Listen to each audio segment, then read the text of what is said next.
ऋषि मुनियों की पावन धरती, देश धर्म का नाता है।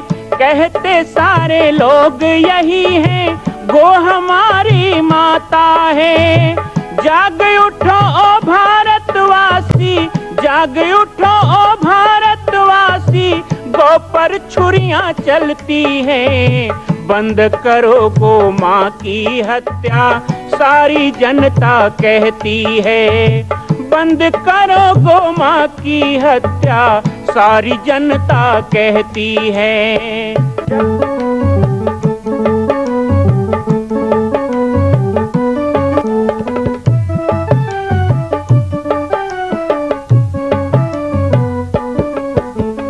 जगह जगह पर बूचड़ खाना, लाखों गौएं कटती हैं।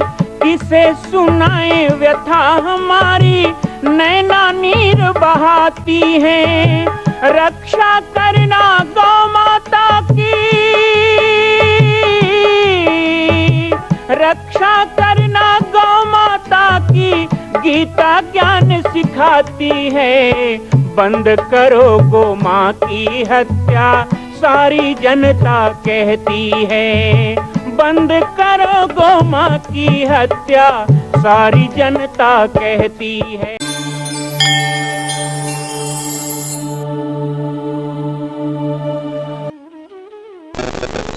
बाबा जी की पाती कार्यक्रम में श्री जामड़ी पाटेश्वर धाम का इतिहास, इस स्थान की स्थापना, पूज्य गुरुदेव का आगमन, इस संबंध में हम चर्चा कर रहे हैं। साथ ही परम पूज्य श्री राजेंद्र देवाचार्य जी के दिव्य कथा का श्रवण भी कर रहे हैं। और प्रतिदिन पाटेश्वर धाम के विहंगम दृश्य, श्री हनुमान नंदीशाला के मनोरम दृश्य को हम दर्शन करते हैं। आज हम आपको कल के प्रसंग में जोड़ते हैं। कल आपने सुना कि किस तरह स्थान देवता को आदिवासी परंपरा के अनुसार बुलाया गया और वो देवता आते ही बलि मांगने लगा, जीव हत्या मांगने लगा। हमारे पूज्य बड़े महाराज थानु प्रसाद मिश्रा जी ने आगे आकर के कहा कि यदि किसी जीव का गला काटना चाहते हो तो पहले मेरा गला काटो। ये क्रांति होती है। कहते हैं सत्संग हुआ और जीवन में परिवर्तन नहीं आया तो सत्संग व्यर्थ हो गया। 24 घंटे का रामचरितमानस हुआ तो उस रामचरितमानस से क्या परिवर्तन आया? तो यह परिवर्तन आया, तत्काल अहिंसावादी हो गए लोग, हिंसा का विरोध करने की हिम्मत आ गई। एक ब्राह्मण के द्वारा उठाए गए आवाज में अन्य लोगों ने भी समर्थन किया। बिल्कुल सही कह रहे हैं महाराज जी, अब ये गलत प्रथा बंद होनी चाहिए और यहाँ पे एक अच्छी प्रथा की शुरुआत हो, एक अच्छी परंपरा की शुरुआत। और संभवतः इस स्थान में सदा से ऋषि मुनियों ने तपस्या की है, तो क्यों ना इस स्थान में कोई दिव्य ऋषि का आगमन हो। हम तो ये आपसे चाहते हैं। पुनः एक बार देवता का आगमन हुआ, उसने कहा क्या पूछना है पूछो, क्या बोलना है, क्या जानना है बताओ। डांट कर कहा। गांव के लोगों ने हाथ जोड़कर सबने एक स्वर से कहा कि हमने यहाँ 24 घंटे का रामायण किया है। इस स्थान जामड़ी पाठ को हम एक तीर्थ के रूप में देखना चाहते हैं, एक धाम बनाना चाहते हैं। तो जब तक कोई संत के चरण नहीं पड़ेंगे कैसे ये तीर्थ बनेगा? देवता ने कहा ठीक है, आप कहते हैं कि संत की आवश्यकता है, तो चलो मैं 7 दिन के अंदर आपको एक दिव्य संत दूंगा, पर ध्यान रखना उनसे जरा संभल के रहना। बहुत ही दिव्य संत आएंगे। ये स्थान देवता ने स्वयं कहा, ये भविष्यवाणी है। आज लोग कहते हैं ना पहले भविष्यवाणी होती थी, अरे आज भी होती है। किस किस रूप में होती है? ये बाबा जी की पाती भी तो एक भविष्यवाणी है जो मैं प्रतिदिन करता हूं। देखते रहिए, आपको कई भविष्यवाणियां मिलेंगी। कहते हैं याद है तो आबाद है, भूल गए तो बर्बाद है। गौ कथा का श्रवण करते हैं, पूज्य महाराज श्री से जुड़ते हैं। आज बहुत ही दिव्य कथा होने वाली है। कथा के बाद पुनः आपको थोड़ी सी चर्चा के साथ विदा देंगे। श्री कबीरदास जी का दोहा है, जागनते सोनो भलो, जो को जाने सोए,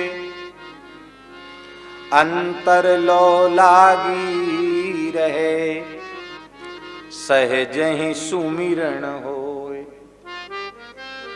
अंतर से लो लगी रहती है और सहज भगवान का स्मरण बनता रहता है। माता दिति से इतनी ही चूक हो गई, पैर की तरफ सिर करके वे सो गई। इंद्र को मौका मिल गया, बिना आचमन के सो गई। ये दो चूक हो गई छोटी छोटी। इंद्र देवता तो है ही है, अणिमा सिद्धि का आश्रय लेकर के माता दिति के नासिका के रंध्र के मार्ग से उसने गर्भ में प्रवेश किया और गर्भ में प्रवेश करके दिति माता के तेजस्वी गर्भ के दो टुकड़े कर दिए, समाप्त कर दिया गर्भ को। वो तपस्या का ऐसा प्रभाव था माता जी का कि वो मरा नहीं। 60 टुकड़े करने पर भी नहीं मरा। 60 टुकड़ों के 7 बालक हो गए। इंद्र को बड़ी घबराहट हुई। तब एक एक बालक के फिर 7 टुकड़े किए तो 49 बालक हो गए। 7 7 49, 49 बालक हो गए। कोई अंग भंग नहीं, सब सर्वांग सुंदर 49 बालक। और 50वां इंद्र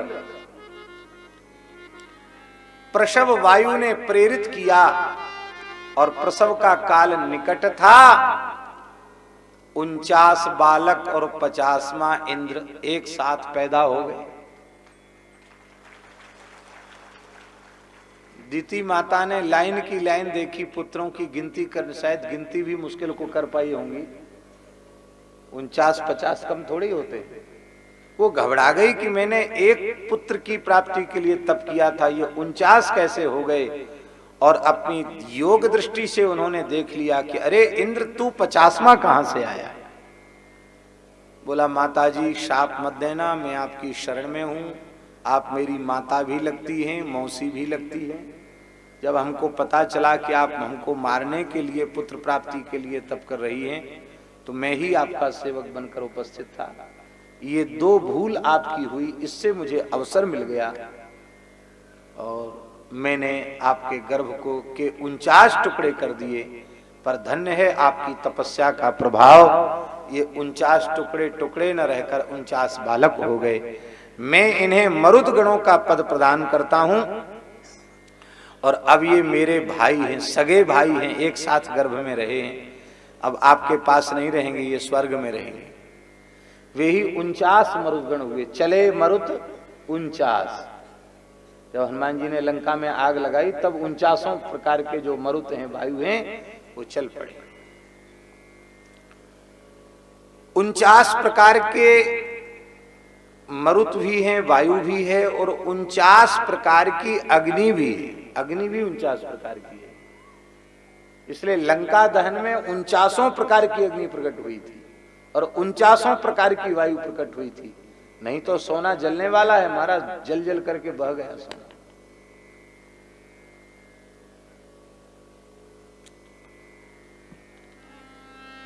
दिति की भावना अच्छी नहीं थी, इसलिए उनका अनुष्ठान भी पूर्ण नहीं हुआ और उनको 12 महीने का अनुष्ठान बताया गया।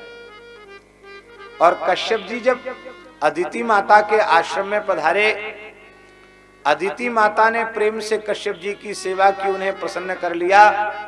और जब कश्यप जी ने कहा देवी मैं प्रसन्न हूं, वर मांग लो, तो बोले यही वरदान चाहिए कि मेरे पुत्र बेचारे अपने स्वर्ग के अधिकार से वंचित होकर के जंगलों में भटक रहे हैं, दुख पा रहे हैं।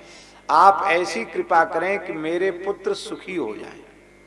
अब ये तो मांगने का प्रत्येक माता का अधिकार है कि मेरी संतान सुखी हो, लेकिन अदिति ने यह नहीं मांगा कि मेरी बहन के पुत्रों का विनाश हो, वो भी सुखी रहे, उनका अधिकार उनके पास रहे, हमारे पुत्रों का अधिकार हमारे पास रहे।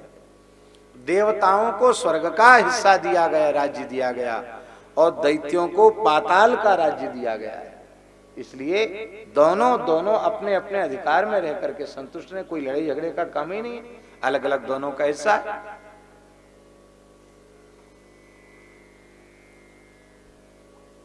भगवान कश्यप ने अदिति माता को दिति के जैसा 12 महीने का व्रत नहीं बताया। कितने दिन का व्रत बताया?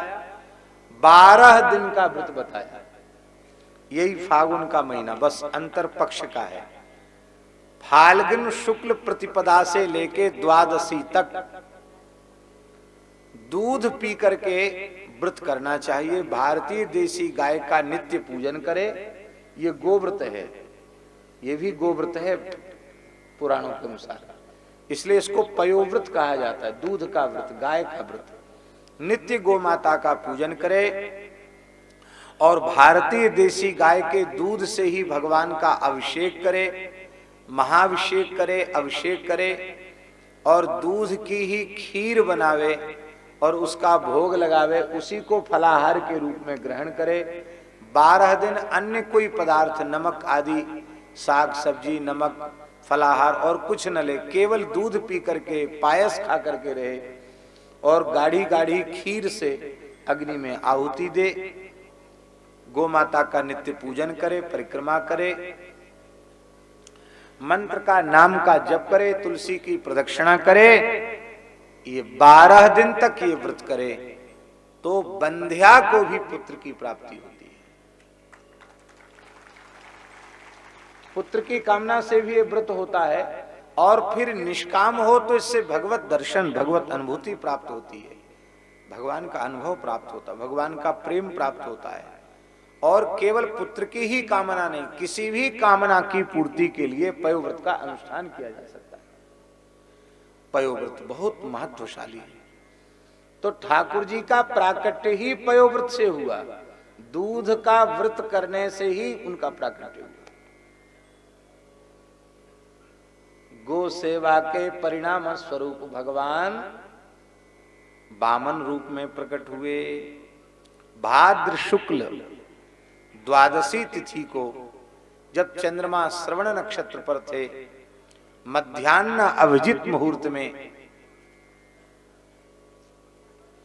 भगवान वामन का प्राकट्य हुआ। बोलो वामन भगवान की। भगवान का यज्ञोपवीत संस्कार हुआ। 3 पग भूमि की याचना करने के लिए भगवान बलि की यज्ञशाला में गए। कथा आप सबको मालूम है, इसलिए कथा पूरी नहीं सुना रहे हैं। एक पग में भूलोक, दूसरे पग में ब्रह्मलोक और बलि की प्रार्थना पर तीसरा पग भगवान ने बलि के मस्तक पर विराजमान कर दिया। बलि को बंधन में नहीं डाला भगवान ने, अपितु बलि के प्रेम बंधन में स्वयं बंध गए। और भगवान ने बलि को बंधन में डालकर सबके प्रेम की परीक्षा कर ली, बलि के प्रेम की परीक्षा की।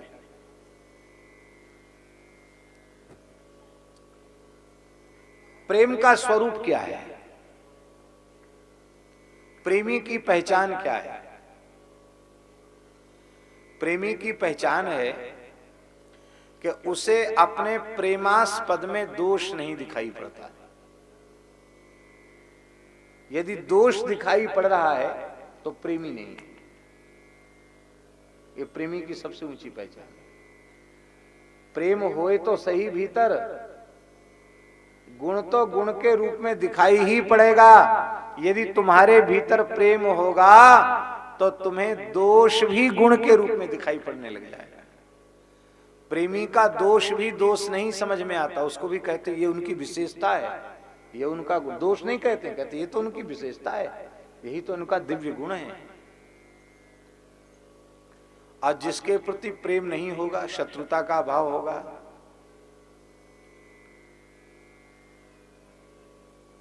उसका गुण भी गुण नहीं दिखाई पड़ेगा, उस गुण को भी लोग दोष कहेंगे। जैसे सरलता सबसे श्रेष्ठ गुण है।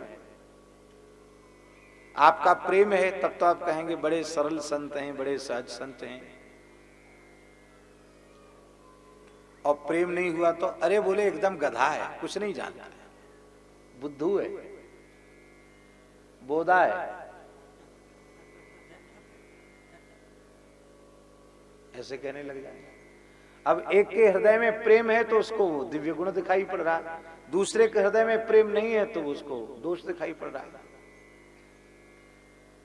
यदि भगवान के चरणों में निष्काम प्रीति होगी तो चाहे जैसी परिस्थिति बनी रहे, अनुकूल से अनुकूल अथवा प्रतिकूल से प्रतिकूल, फिर ठाकुर जी पर कभी दोषारोपण नहीं होगा। और प्रेम नहीं होगा, केवल स्वार्थ के लिए प्रेम का नाटक होगा, तो जब तक स्वार्थ की पूर्ति होगी तब तक तो वाह वाह होगी, जय जयकार होगी। जिस दिन स्वार्थ की पूर्ति में बाधा आ जाएगी उसी दिन ठाकुर जी को खरी खोटी सुनाने लग जाएंगे। संसारियों का प्रेम कैसा होता है जानते हैं? संसारियों का प्रेम ऐसा होता है, हमारे पूज्य खाकचौक वाले महाराज जी कहते थे, साचो प्रेम चिड़ैया को और झूठो प्रेम बंदरिया को। चिड़िया खुद नहीं खाती है, कोई अन्न का कण उसे प्राप्त हो जाए तो उसको चोंच में लेकर फुर्र से उड़ के घोंसले में जाती है, और जहां उसका चूजा बच्चा ची ची करके चहक रहा है उसकी चोंच में चोंच रख करके, मुंह में अपनी चोंच रख करके उसको खिलाती है दाना और पानी। वो खुद नहीं खाती, उसे खिलाती है। ये चिड़िया का प्रेम। और बदरिया का प्रेम झूठा। मर जाएगा बच्चा तो मरे हुए बच्चे को भी नहीं छोड़ेगी, छाती से चिपकाए चिपकाए घूमेगी सब जगह। और जब बच्चा जिंदा है, हम रोज देखते वृंदावन में, अयोध्या जी में बंदरों का ही नाटक है ज्यादा।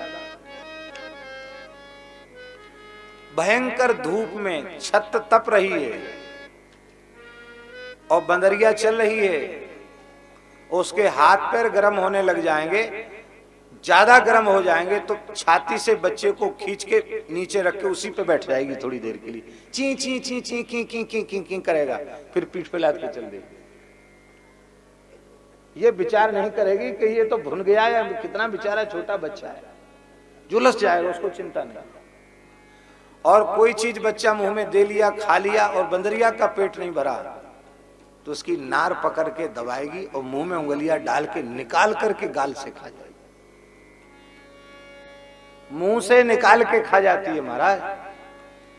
सुनी सुनी बात नहीं बता रहे, देखी हुई आंखों से बात। तो झूठो प्रेम बंदरिया को और साचो प्रेम चिड़ैया को। संसारियों का प्रेम बंदरिया के ही जैसा होता है।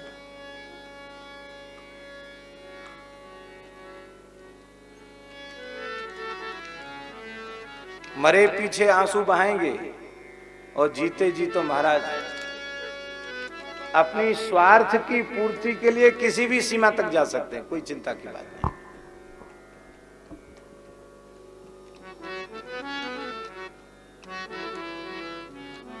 प्रेमी के चित्त में अपने प्रेमास्पद के प्रति दोष नहीं दिखाई पड़ता। यही बात महाराज हम निवेदन करते हैं। गाय के प्रति प्रेम हो जाएगा तो गाय में गुण ही गुण दिखाई पड़ेंगे। ये सारे सृष्टि की हितकारिणी है, भगवान की बनाई हुई प्रकृति का पोषण करने वाली है, सच्चे अर्थों में जगन माता है। ये बात तब समझ में आएगी जब गाय से प्रेम हो जाएगा।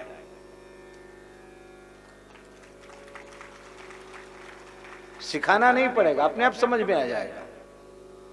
और जब तक गाय से प्रेम नहीं होगा, गाय में प्रेम नहीं होगा, तब तक तरह तरह के कुतर्क दिमाग में बने रहेंगे। उन कुतर्कों की चर्चा पवित्र मंच से हम नहीं करना चाहते, जैसे आजकल के लोग करते हैं। प्रेम होना अनिवार्य है। भगवान ने सबकी परीक्षा ली। भगवान छोटे से बटुक बालक बनकर, बामन बनकर के भगवान आए और 3 पग पृथ्वी के दान का संकल्प लिया। और जब संकल्प का जल भगवान के हथेली पर आया तो भगवान बामन से विराट हो गए और एक पग में भूलोक, दूसरे पग में ब्रह्मलोक नाप लिया और तीसरे पग के लिए कहा कि बताओ कहां रखें तीसरा डग। तुम मिथ्याचारी हो। बलि को पूछना चाहिए था कि जय जय, जिस स्वरूप को हमने दान दिया था उसी के हिसाब से नापो।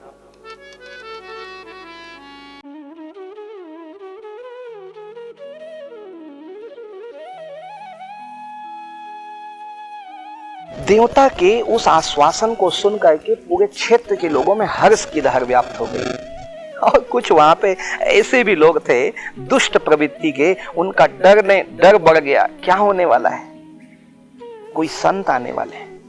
एक तरफ 24 घंटे के रामायण के आयोजन से पूरा क्षेत्र राममय हो गया, दूसरी तरफ सुंदर हवन के द्वारा ये जंगल सुवासित हो गया। सबके मन में एक खुशी की लहर दौड़ गई कि कोई संत आने वाला है, देवता ने कहा है। और तीसरी तरफ जीव हत्या का विरोध हुआ, बलि प्रथा का विरोध किया गया। सबको खुशी हुई कि अब शायद बलि प्रथा यहां नहीं होगा, बंद हो जाएगा, और संत आ जाएंगे तो वैसे भी हत्या बंद हो जाएगी। सभी अपने अपने घर चले गए। कार्यक्रम का समापन हुआ और लगातार चर्चा रही पूरे क्षेत्र में इस कार्यक्रम की। महाराज का अड़ जाना, जीव हत्या के लिए देवता का मना कर देना, नारियल के द्वारा देवता को खुश करना, रामायण होना, यज्ञ हवन होना, ये नई नई चीजें हुई थी जिसके बारे में पूरे क्षेत्र में बड़ा चर्चा का विषय हो गया। और रामायण के प्रति भी लोगों में लगाव बना, और जो राम भक्त थे उनका उत्साह कई गुना बढ़ गया, चौगुना बढ़ गया। यानी अब तो हमारे पक्ष में सब होगा, धर्म के पक्ष में सब होगा, अब तो अच्छा ही अच्छा होगा। और सबको विश्वास था कि अब संत का आगमन होगा, पर किसी को पता नहीं था कि संत कहां से आने वाले हैं। ऐसा ही होता है, सत्वृत्ति, सत्संग और संत कब कहां से आएंगे हमें पता नहीं चलता, बस वो आ जाते हैं। पूज्य गुरुदेव भगवान के श्री चरण इस धरती में पड़े, इस कथा का हम अगला भाग आपको कल बताएंगे। जुड़े रहिएगा हमारे साथ। तब तक के लिए माँ कौशल्या जन्मभूमि मंदिर निर्माण स्थल पाटेश्वर धाम, जिला बालोद, छत्तीसगढ़ से मैं राम बालक दास महात्यागी आपसे विदा चाहता हूँ। जय सिया राम, जय गो माता, जय गोपाल।